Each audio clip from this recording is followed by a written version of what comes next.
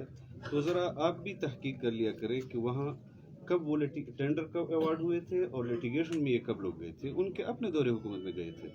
تو ہم انشاءاللہ ان تمام ایشوز کو ایڈریس بھی کر رہے ہیں، اور فوری طور پر جب پرائم منسٹر صاحب آئیں گے تو یہ ایوارڈ ہو چکے ہیں انشاءاللہ.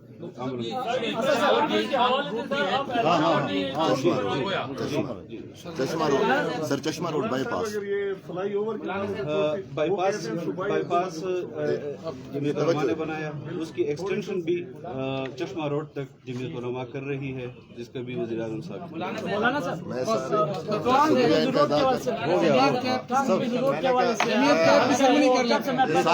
یہ 26 کو ہوگا، 26 کو ہو جائے گا. میں نے کہا میں سارے سر پریس والے دوستوں کا شکریہ بھی ادا کرتا ہوں، اور آپ کے لیے دہرانے کا بھی انتظام ہے لازمی. سر آپ نے